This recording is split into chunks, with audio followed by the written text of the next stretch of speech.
Oremos, hermanos. Nuestro buen Padre Celestial, en esta tarde queremos suplicarte que tu Espíritu Santo nos dirija en la exposición de tu palabra y que nuestro corazón esté dispuesto a recibirla y aceptarla. Te lo pedimos todo en el nombre de Jesucristo, nuestro Señor y Salvador. Amén. Pueden sentarse, hermanos. Ahí en sus lugares les suplico que abran sus Biblias en el Evangelio según San Juan, capítulo 10, versículo 7 en adelante, en el cual meditaremos en este pasaje que leímos hace unos momentos. Juan, capítulo 10, versículo 7 en adelante. Antes de iniciar la exposición de este pasaje, es necesario hacer algunas precisiones pertinentes. Primera, en las Escrituras, Dios nos ha revelado que el ser humano solo puede recibir la salvación como un regalo de Dios por medio de la fe en Cristo. Romanos 6:23 dice que la dádiva, o sea, el don, el regalo, el obsequio de Dios es vida eterna en Cristo Jesús, Señor nuestro. Y Pablo escribió allá en Efesios capítulo 2, versículo 8, porque por gracia sois salvos por medio de la fe. Entonces no hay duda que la única manera de obtener la salvación es confiando en que Cristo murió por nosotros en la cruz del Calvario. La segunda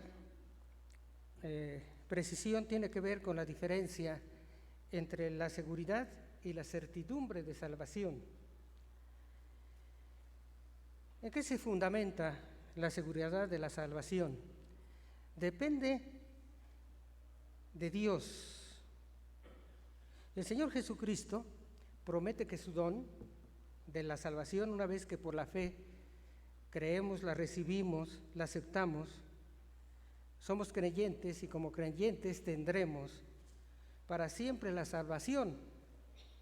No la podemos perder, porque nuestra salvación no se fundamenta en una experiencia personal o en las buenas obras, sino en la gracia y veracidad de Dios, en la muerte de Cristo en la cruz y su resurrección y la obra del Espíritu Santo. Dice la Escritura: de cierto os digo, que el que oye mi palabra y cree al que me envió, tiene vida eterna y no vendrá a condenación, mas ha pasado de muerte a vida. Juan 5:24. Y Romanos 6:23, que ya hace un momento mencioné, mas la dádiva de Dios es vida eterna en Cristo Jesús, Señor nuestro. También nuestro Señor dijo: de cierto os digo, el que cree en mí tiene vida eterna. Y Pablo escribía ya en Tito, en la epístola dirigida a Tito, capítulo 3, versículos 4 a 6, pero cuando se manifestó la bondad de Dios nuestro Salvador y su amor para con los hombres, nos salvó, no por obras de justicia que nosotros hubiéramos hecho, sino por su misericordia, por el lavamiento de la regeneración y por la renovación en el Espíritu Santo, el cual derramó en nosotros abundantemente por Jesucristo nuestro Salvador. Aquí está expuesto en qué se fundamenta pues la seguridad de la salvación. Además, la vida eterna, la salvación, incluye el perdón de nuestros pecados, la justificación, es decir, que se nos atribuye a nosotros la justicia de Cristo, que Dios demanda para estar en su presencia. Además, incluye la regeneración o nuevo nacimiento, la liberación del dominio del pecado, la capacidad para no cometer pecados, la libertad de la incorporación, la libertad y la incorporación en el cuerpo de Cristo, o sea, la Iglesia. La salvación y sus resultados son absoluta e infaliblemente seguros, porque se originan, repito y enfatizo, en la gracia y veracidad de Dios. La muerte y resurrección de Cristo y la obra del Espíritu Santo. No se puede perder. La certidumbre de la salvación se diferencia de la seguridad de la salvación, primero, en que, repito, la seguridad se basa en lo que la Trinidad es y ha hecho para salvarnos. Cuestiones que son independientes de nuestro estado de ánimo, opiniones o decisiones. Mientras que la certidumbre es el fruto de la profundidad de la comprensión y la fe en lo que la Trinidad es y ha hecho para salvarnos. Repito, la certidumbre es el fruto de la profundidad de la comprensión y la fe en lo que la Trinidad es y ha hecho para salvarnos. A esta unión de comprensión y fe le podemos llamar también convicción. El creyente, cada uno de nosotros que hemos aceptado a Cristo, ya posee la salvación y perseverará en la gracia, hermanos. Y fíjense bien, goce o no de la certidumbre de estos hechos, porque la seguridad de la salvación no depende de nosotros. La certidumbre, en cierta medida, sí. Porque miren, hay miles de creyentes en Cristo que sufren y son vulnerables a doctrinas tergiversadas de las Escrituras porque carecen de la certidumbre de la posesión de la salvación. Como dudan, alguien viene y les dice, no, es que así no es de esta otra manera, y se van y lo creen, porque no tienen esa certidumbre. Ahora, si tú careces de la certidumbre de la salvación, ¿qué puedes y debes hacer? Dos acciones interrelacionadas: comprender las enseñanzas de las Escrituras con respecto a la salvación y obviamente creerlas. Debemos reconocer que creer las enseñanzas de las Escrituras respecto a la salvación es igual a creer en la persona de Jesucristo. Es decir, creer en lo que Jesús afirmó ser y en lo que Jesús se comprometió a hacer en nuestras vidas. Empecemos por el compromiso de Cristo. Principio por el compromiso de Cristo, porque constituye, digamos, el meollo, la parte central de este mensaje. Versículos 27 y 28. Mis ovejas oyen mi voz, y yo las conozco, y me siguen, y yo les doy vida eterna. Dice, y no perecerán jamás, ni nadie las arrebatará de mi mano. De este compromiso somos los beneficiarios todos los creyentes en Cristo. Cristo se compromete con quienes hemos creído en Él como nuestro Salvador.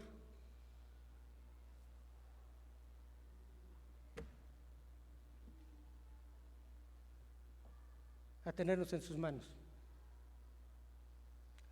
Ahora, en este compromiso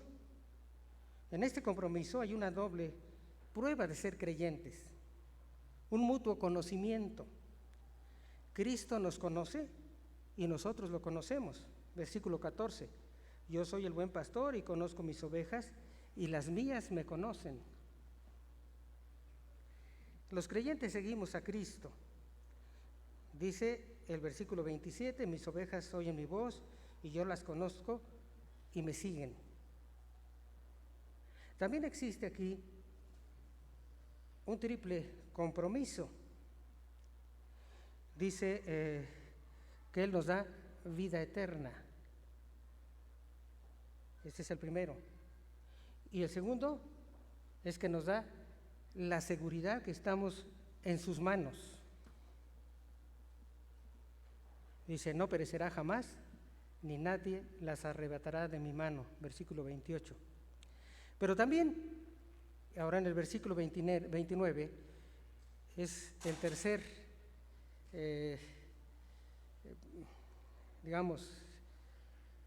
argumento, la tercera seguridad, la seguridad absoluta en la mano del Padre.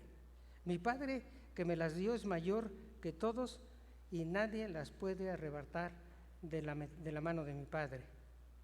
Es Cristo, pues, el garante del compromiso. Garante quiere decir el que lo garantice, el que se compromete a que somos salvos por siempre. Ahora, solo existe una razón para tener la certeza de que Cristo cumplirá su promesa. Lo conocemos porque lo conocemos y por lo que Él ha dicho. ¿Cuál es la autoridad de Jesús como garante? ¿Por qué puede comprometerse para garantizarnos la salvación eterna? ¿Por qué debemos creerle? El meollo es quién es Jesús. Él hace 3 afirmaciones aquí en este pasaje. Él es la puerta, dice primero, y luego dice que Él es el buen pastor, y también dice que Él es Dios.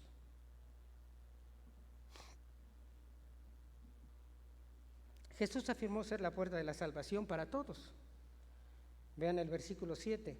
Volvió pues Jesús a decirles: de cierto os digo, yo soy la puerta de las ovejas.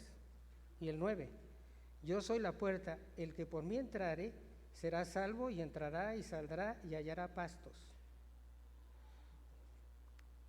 Esta es, digamos, una metáfora, una descripción literal de lo que dijo. Es que se refiere a una puerta de un redil.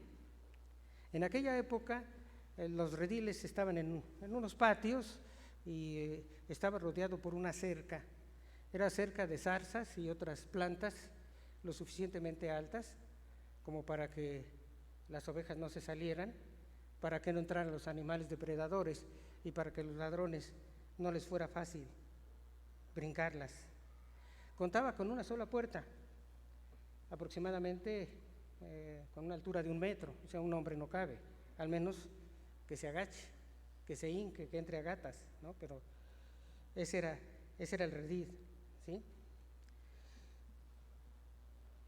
Jesús introduce su afirmación de yo soy la puerta precisamente con esta frase, yo soy. Jesús emplea en 7 ocasiones esta expresión, la cual tiene un tono solemne. Nos recuerda cuando Dios ordena a Moisés decir al pueblo de Israel: yo soy, me envió a vosotros. Éxodo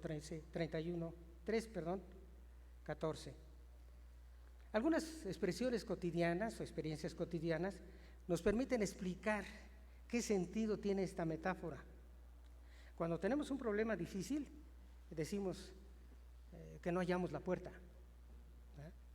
Cuando queremos ver a alguien importante que es difícil, si alguien nos recomienda, nosotros decimos que fue la puerta para que nos escuchara. Pero cuando por alguna razón tenemos miedo y vamos caminando y llegamos al lugar donde íbamos y cerramos la puerta, decimos que nos sentimos seguros cuando cerramos la puerta. En síntesis, la puerta simboliza la solución a un conflicto, la intervención de alguien en nuestro favor y la seguridad que hallamos detrás de alguien. Como los niños, ¿no? ¿Se han fijado cuando está un niño y nos acercamos y somos unos desconocidos, cómo se esconden detrás de su papá o de su mamá? Bueno, pues eso significa en este caso. Pero tiene un significado espiritual. Quien entra por la puerta, es decir, cualquiera que cree en Cristo, porque Él dice que cualquiera que entra, eso significa que cree, obtendrá salvación. ¿Salvación de qué? Salvación de la paga del pecado pasado en primer lugar. Dice, porque la paga del pecado es muerte, mas la dádiva de Dios es vida eterna en Cristo Jesús, Señor nuestro. Aquí está hablando de los pecados que hemos cometido antes de creer en Él. Todos esos ya están perdonados. Es decir, Dios no nos los va a cobrar. Es una deuda que ya está pagada. Pero también es salvación del poder del pecado presente. Pablo nos exhorta a considerarnos muertos al pecado, pero vivos para Dios, allá en Romanos. Y dice que no presentemos nuestros miembros al pecado como instrumentos de iniquidad. Y termina diciendo en este pasaje que el pecado no se enseñoreará de nosotros. Más adelante vamos a ver que Dios nos da la fuerza. Cuando creemos en Él, cuando creemos en Cristo, nos da la vitalidad, la fuerza para vencer el pecado. Pero también es salvación en el futuro de la presencia del pecado. Amados, escribió Juan allá en su primera epístola, ahora somos hijos de Dios y aún no se ha manifestado lo que hemos de ser. Pero sabemos que cuando Él se manifieste, es decir, cuando Cristo venga, cuando tengamos nuevos cuerpos en la resurrección, o sean transformados si no hemos muerto, cuando Cristo venga, esto quiere decir cuando Él se manifieste, seremos semejantes a Él, porque le veremos tal como Él es. Primera de Juan, capítulo 3, versículo 2. Quien entra por la puerta, es decir, cualquiera que cree en Cristo, también obtendrá libertad de la culpa. Por eso dice que saldrá, ¿no? Ahora pues ninguna condenación hay para los que están en Cristo, por lo que entrará y hallará pastos que lo van a satisfacer, reposo y paz. Esto hallará aquel que entra por la puerta, que es Cristo. Entrar por la puerta es otra manera más de decir creer en Cristo. La Biblia no solo habla no solo presenta la fe en Cristo diciendo creer en Cristo, confiar en Cristo, sino también habla de recibir, de aceptar, de seguir, de confiar, incluso de recibir. Son distintas maneras. Bueno, aquí habla de entrar. Bueno, entonces tendrá libertad para tener el alimento espiritual. Las ovejas, aquí habla de pasto, pues está refiriéndose a ovejas, ¿verdad? Pero el nuestro es la palabra de Dios. Ese es nuestro alimento, es el alimento del verdadero creyente, es la palabra de Dios. Segundo, dijimos que Jesús afirmó ser el buen pastor. Buen, en griego también significa esta palabra que se usa, bueno, excelente, el modelo.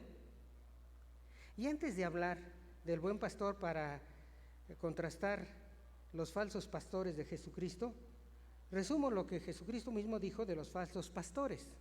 Fíjense, son depredadores, matan, hurtan y destruyen, versículo 10. Son mercenarios, trabajan porque cobran, porque les pagan. Dice, al asalariado no le importa el bienestar ni la vida de las ovejas, versículos 11 y 13.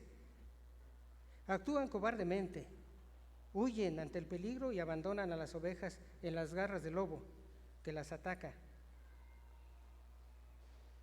y las hace su presa. A las que quedan se dispersan ante la falta de dirección y protección. Por su parte, Cristo, el buen pastor, o pastor bueno, excelente, o el pastor modelo, Él posee fines absolutos y bondadosos. Para el buen pastor, Jesús, sus propósitos son claros y definidos. Primero, comunicar vida. Juan 10:10 dice, yo he venido para que tengan vida, dice, y para que la tengan en abundancia. Miren, sin complicarnos con argumentos filosóficos, científicos, consideremos a la vida de acuerdo con una definición de diccionario. La vida es la fuerza o actividad interna esencial. Miren, en las secciones de terapia intensiva de los hospitales existen miles de personas que tienen, aunque muy menguada, esa fuerza. Viven, pero no obran, no actúan. Algunos en realidad tienen una fuerza artificial. Están conectados a algunos aparatitos o aparatotes. Fuera de los hospitales existen cientos de millones que, poseyendo su fuerza esencial, actúan respecto a Dios como si estuviesen muertos. En realidad, como escribió Pablo, están muertos en sus delitos y pecados, haciendo la voluntad de la carne y de sus propios pensamientos. Están incapacitados para obedecer a Dios y para entrar al cielo. Cristo ha venido para comunicar vida eterna, para entrar al cielo y abundante vida para que tengamos vitalidad. Dirán ustedes, ¿cuál es la vitalidad del cristiano? Bueno, lean Efesios, la carta a los Efesios. Ahí Pablo expone las 4, diríamos, manifestaciones de la vitalidad del cristiano. Primero, la testificación. ¿Cómo vive y qué dice? Pero también la humillación del creyente y la obtención de un conocimiento creciente de Cristo y el disfrute de la paz y certeza de la presencia de Cristo. Estas 4 manifestaciones de la vitalidad se manifiestan siempre con gozo. El segundo propósito claro y definido del buen pastor es salvar a una costa de su propia vida. El versículo, esto lo dice en el versículo 11 y el versículo 15, dice: yo soy el buen pastor su vida da por las ovejas. Y el 15 dice: pongo mi vida por las ovejas. Otras versiones dicen: doy mi vida por las ovejas. Y otra más dice: sacrifico mi vida por el de las ovejas. El tercer propósito claro y definido del buen pastor es tener comunión absoluta pues, con sus ovejas, ¿verdad? Él, el buen pastor, Cristo, tiene un conocimiento total de cada una de sus ovejas. O sea, Él tiene el conocimiento total de cada uno de nosotros los creyentes. Dice: yo soy el buen pastor, mis ovejas me conocen, así como el Padre me conoce y yo conozco al Padre. Otra versión dice que conozco una por una a las ovejas. Ahora, además, el buen pastor tiene este conocimiento de nosotros porque depende este conocimiento de su omnisciencia. Ahora, este buen pastor integrará a todos los creyentes en un solo pueblo. Dice el versículo 16: también tengo otras ovejas que no son de este redil, aquellas también debo traer y oirán mi voz, y habrá un rebaño y un pastor. Jesús en este mensaje, en estas palabras, se estaba dirigiendo a los judíos y se refería a los judíos como ovejas, ¿sí? De ese redil. Pero dice, habla de otro. ¿Cuál es? Somos nosotros, los gentiles, ¿sí? Los que no somos judíos, que también, como los judíos, ¿verdad?, podemos ser salvos creyendo en Cristo. Ahora, el buen pastor posee una disposición absoluta, y esta disposición absoluta no puede ser más que el amor. Él ama. Dar, poner a favor, poner en lugar de su vida por las ovejas. Todas estas son acciones propias del amor por ti, del amor por mí. Jesús dijo a los apóstoles: como el Padre me ha amado, así también yo os he amado. Nadie tiene mayor amor que este, que uno ponga su vida por sus amigos. Juan, capítulo 15, versículos 9 y versículo 13. Ahora, el buen pastor ejerce su soberanía. Fíjense bien lo que dice los versículos 17 y 18. Por eso me ama el Padre, porque yo pongo mi vida para volverla a tomar. Nadie me la quita, sino que yo de mí mismo la pongo. Tengo poder para ponerla y tengo poder para volverla a tomar. Este es el mandamiento que recibí de mi Padre. El Padre lo ama por su obediencia voluntaria. El Padre dio el mandamiento. Esto es lo que nos enseña las Escrituras. Y el Padre amó al mundo. Y el Hijo obedeció y dio su vida. Pero no solo la dio, la retomó. Resucitó para darnos vida y vida en abundancia. El buen pastor decidió esto voluntariamente, dar su vida. Miren, una lectura cuidadosa de los evangelios nos lleva indiscutible e indudablemente a la conclusión de que Jesús conocía a la perfección lo que le sucedería en esos días de la Pascua, de la última semana de su vida. Y no lo evitó. Por el contrario, entró a Jerusalén como un humilde rey y luego con sus enseñanzas públicas de aquella última semana denunció el pecado de los falsos pastores. Por otra parte, a sus apóstoles en privado, con sus enseñanzas, los consoló, exhortó y aclaró su futuro: muerte, resurrección y retorno.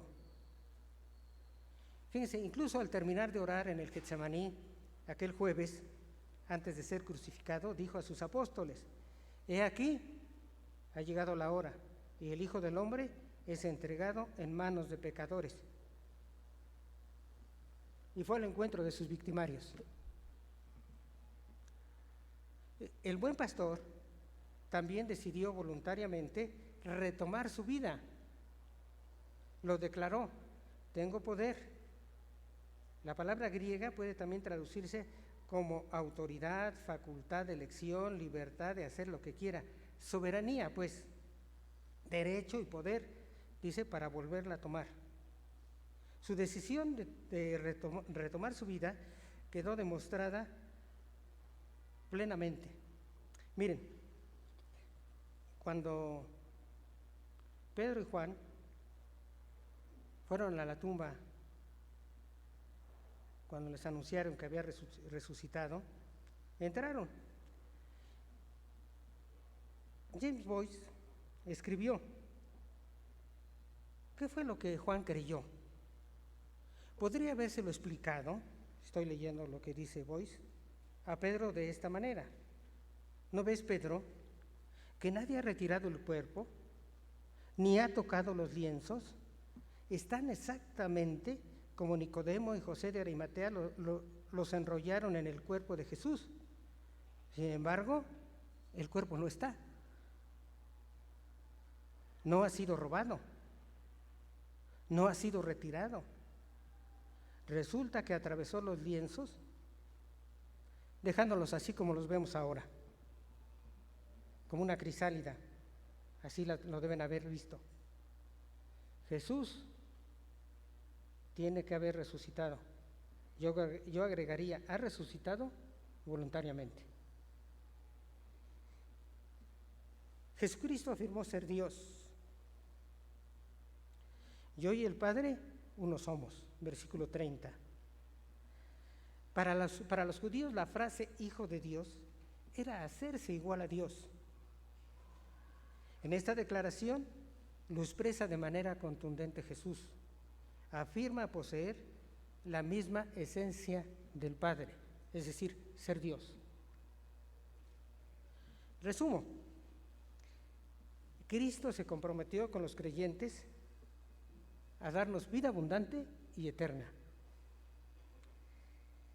Garantizó que no existe posibilidad de que perdamos la vida eterna, que perezcamos, porque nadie nos puede arrebatar de su mano, ni de la mano del Padre. Dice: ¿quién es mayor que todos? Es decir, no nos pueden arrebatar de la mano del Padre porque es omnipotente, tiene todo el poder.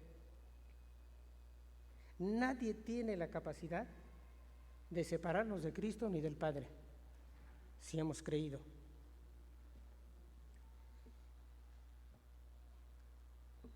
Confiar en Cristo nos da certidumbre, porque Él es digno de confianza absoluta por 3 razones. Primero, Él es el único que da acceso al hombre a la salvación, a la vida eterna. Él dijo: yo soy la puerta, el que por mí entrare será salvo. No dijo: soy una de las puertas, dijo: soy la puerta, la única. Segundo, Jesucristo como buen pastor, escribió el autor de Hebreos, es el autor y consumador de la fe, de la salvación. Entregó voluntariamente su vida por ti y por mí. Y la retomó, resucitó, para que disfrutemos de una vida en abundancia, una nueva vida y vida eterna. Y tengamos la fuerza interior, la vitalidad para hacer su voluntad. Jesucristo es Dios y por lo tanto es veraz. Bueno, yo considero, ¿verdad?, que lo dicho por nuestro Señor Jesús es suficiente para que los que hemos creído que Cristo es nuestro Salvador tengamos la certidumbre de que poseemos la vida eterna, de que somos salvos para siempre. Ahora, si alguno de ustedes ya creyó en Cristo y tiene duda, pues yo lo invito a orar diciendo: Señor, aumenta mi fe. No hay otra manera. Ahora, Lewis, creyente en Cristo y uno de los más grandes pensadores ingleses del siglo XX, escribió lo siguiente: un hombre que fuera solamente un hombre y dijese las cosas que Jesús dijo, no sería un gran maestro, no sería un gran maestro de moral, o sería un lunático con delirios de grandeza, o sería el mismo diablo del infierno.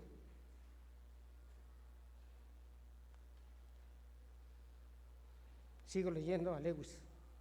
Tú debes decidir: o él fue y es el Hijo de Dios, o era un loco, o algo peor. Usted puede tacharlo de demonio, o puede caer a sus pies y llamarlo Señor y Dios. Y dice: pero no venga con un aire de superioridad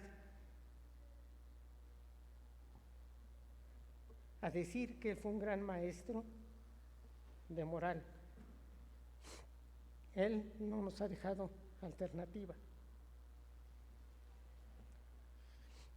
Si tú no has creído en Cristo como tu Salvador, yo te preguntaría: ¿tienes alguna razón suficiente para no creer en Cristo como tu Salvador?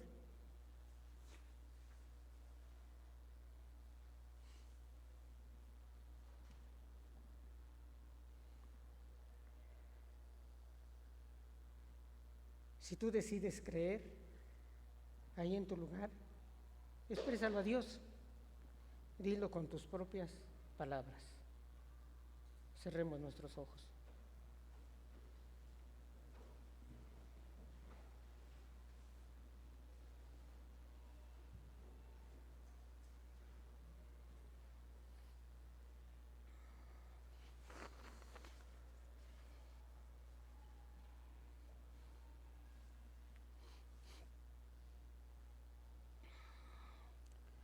Si tú has dudado